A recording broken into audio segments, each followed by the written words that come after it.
Hi, everybody. This is Mr. Foley, and welcome to the key of Big Idea 6, Part 1. All right, place an X in the box of substance will have the greater average kinetic energy. If the average kinetic energy will be the same, then place a box in the same average kinetic energy. So average kinetic energy, the key to this is just temperature. So which one will have a greater? 35 is bigger than 25. 1 liter. Now average, remember average just means temperature. 25 grams of lead at 55, so the one with the highest average. These two both have the same temperature, same average kinetic energy. This one has a higher temperature, greater average kinetic energy. For the answers in one above that have the same average kinetic energy, circle the substance with a greater velocity. So if they have the same, the one with the greater velocity will be the lighter one. Lighter. Okay, so I've got this one. So I've got water, which is H2O, which has to be lighter than C. Oh, okay, but 5 liters of it. Now this is a density question, but honestly, there's no way 1 liter of water would weigh more than that. So it's got to be this one because it's got to have. Wait, what am I saying? Velocity. I was thinking heat, so my bad. Velocity would be the size. So this weighs 18, and this one weighs at 78. So lighter is faster. This one we got KNO3, which is 39 plus 14 plus 48. And this one is 23 plus 17. So 30, 40. So this one's going to be faster because it's lighter. And I went to the periodic, those are the rough periodic table numbers that I did there. All right. Answer the questions that follow about the particle pictures for a gas and kinetic energy. What do the arrows indicate? Speed and direction, but really for chemistry, all we care about is the speed. Why are they different lengths? They are different speeds. Now notice they do have an average, right? What is wrong with the arrows in the picture below? Won't all be equal, right? So kind of like we just take our class and say, all right, we're going to race. We're not all going to run at the same speed. I'm faster than all of you, especially Carter.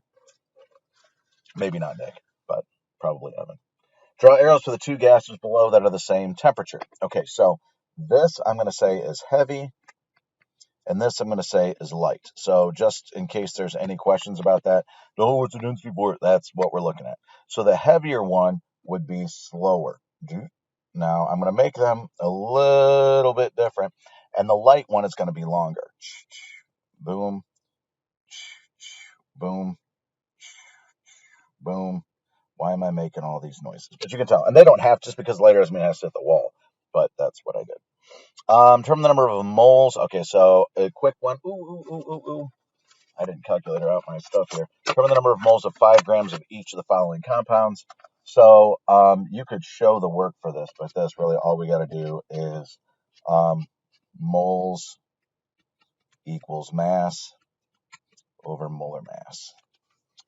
So that's going to be 5 divided by 24. Oh man, here we go. 5 divided by quantity, 24.02 plus 4.04, close quantity, and I get 0.178.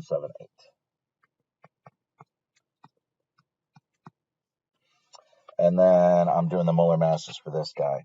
40.06 plus quantity 4 times 12.01, close quantity, plus quantity 6 times 1.01, close quantity, plus quantity 4 times 16, close quantity, equals 158.16.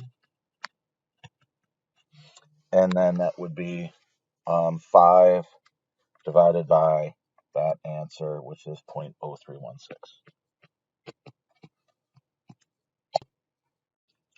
Okay, so 0.0316 moles. Determine the percent composition of carbon for each of these. So carbon is 12, so 24.01 over the whole shebang, which would be 24.01 plus 4.04, which is going to be 28.05.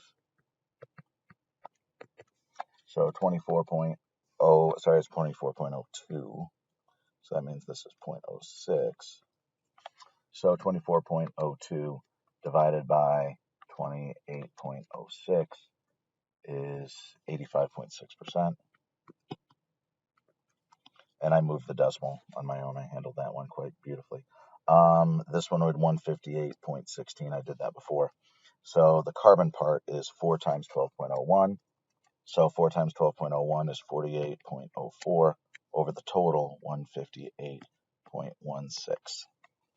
So 48.04 divided by 158.16 is 30.4%. All right, back to the current stuff. This graph above shows Maxwell-Boltzmann diagrams for 1 mole samples of argon. Which graph has a higher temperature? Higher temperature is graph 2. Explain how you know this. More particles have a higher energy. That's the official answer. How you can tell by looking at it, it is lower and righter.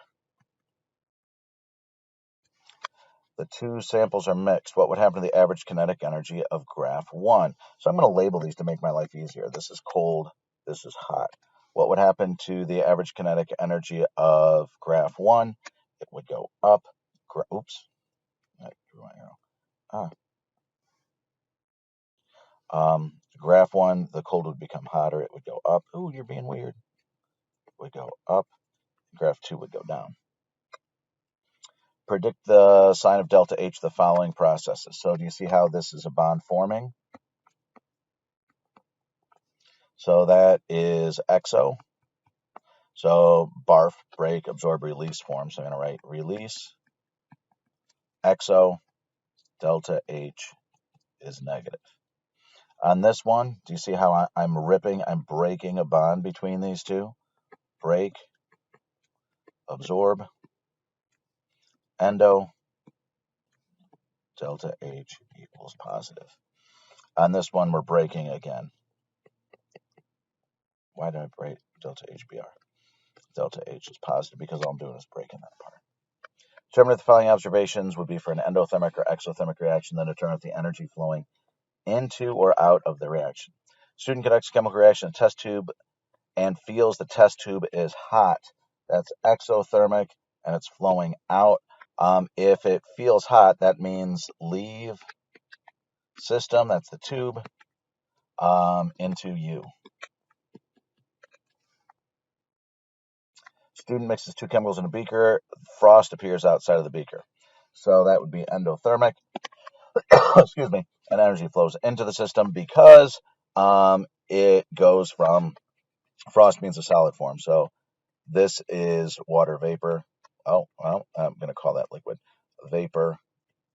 I guess I'm going from a gas. I did this wrong. Gas is water vapor and solid is down here. So, oops. That means that energy is flowing into the system. And why did that happen? Because you're losing energy from this. Let me redo this because I'm looking at, that's what I did was I looked at the water as the surroundings. H2O is the surroundings. So if you look at what I just said, well, that part's is exothermic, so that means the system must be endothermic. Okay, so it absorbs heat and makes water freeze. I'm sorry I explained that backwards because I focused on the surroundings first. So this is right. Temperature of the thermometer drops.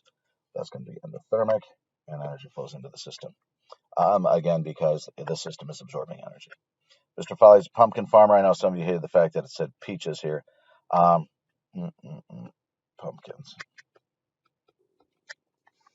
As a pumpkin farmer, if the pumpkins freeze, they are ruined. When the temperature drops below freezing, the pumpkin farmers will often spray the crop with water that will then freeze. Is water freezing endothermic or exothermic? So I'm going from a liquid to a solid. I'm going down. Okay. So as it freezes, right, it is exothermic. So if I'm a liquid, I might have 10 energies, and as a solid, I'd have 1. Okay. So what happens is bonds form. Right. So I'm a liquid particle, woo, another one, woo. But when I become solid, the bonds become stronger. Okay. Explain how spraying water on a pumpkin keeps the pumpkins from freezing. The heat released into the pumpkins. All right. Shown below the steps for an ionic solute dissolving in a polar solvent. Ionic charges, positive and negative, into a polar, which is delta positive, delta negative. So there's going to be bonds that happen there. In step 1, the ions and the solute separate. Okay, so that's separate. That's break. So that's going to be delta H is positive. In step 2, the polar solvent is expanded to make space for the solute. That means, again, I'm breaking bonds, positive. Then in step 3, the solute combines with the solvent. This is form. That's negative. Determine if each step is endothermic or exothermic. So these are endo because it's positive. Do you see how I answer it as I go? And then if they ask something different, I'm ready to roll. If the formation of a solution is endothermic, which would require more energy? Separating the ions in the crystal lattice.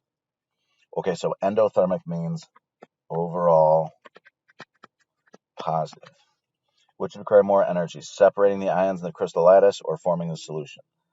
Separating the ions would form more because that's the positive part. This is the negative part. And if it's endothermic, positive is going to be bigger. Explain why your answer to 4A would lead to an endothermic reaction. So I'm going to call that 11A. Would lead to an endothermic reaction. I just said break is greater than form.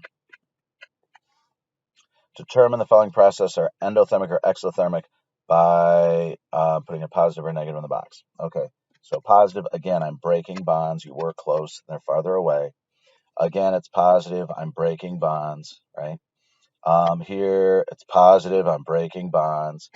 This is negative, I'm forming a bonds. What bonds? I have a positive nucleus, forms with negative electrons. This is negative, forming bonds. Okay. Shown below is potential energy diagram for an uncatalyzed reaction. Hey, look at that. According to the diagram, is the reaction endothermic or exothermic? Exo, products, less E than reactants. A solid insoluble catalyst is added to the reaction mixture. Which part or parts of the potential diagram will change? So if I did that, I would be adding a little hump, so B would go down. Describe how the part of the energy diagram will change. Lower. How will the catalyst change the quantity of product forms? No change, but it forms faster. In 13A above, you determine whether the reaction was endothermic or exothermic. On the incomplete potential energy diagram, draw the opposite type. So XO was down, so this one's got to go up. Now, they all go up, but it has to end up. So as long as this line is above the start. Is energy transferred to the system or the surroundings? An endothermic transferred to the system, exothermic surroundings. So one more. Oh, the reaction below is the sublimation of iodine. So again, I'm going to do gas, solid, liquid. Would you expect the sublimation of iodine to be endothermic or exothermic? Exo. Far particles get closer and form stronger bonds. And I'm really kind of referring to BE equals Q1, Q2 over radius squared. The charges don't change, but they get closer, so that's what happens. The energy required to sublime 1 mole of iodine is the same amount of energy required to turn 1 mole of solid into a liquid and then liquid into gas. Explain why by referring to what is occurring with intermolecular forces. They add up. Right? So solid to liquid plus liquid to gas equals solid to gas. That's it. I hope you enjoyed it. Toodles.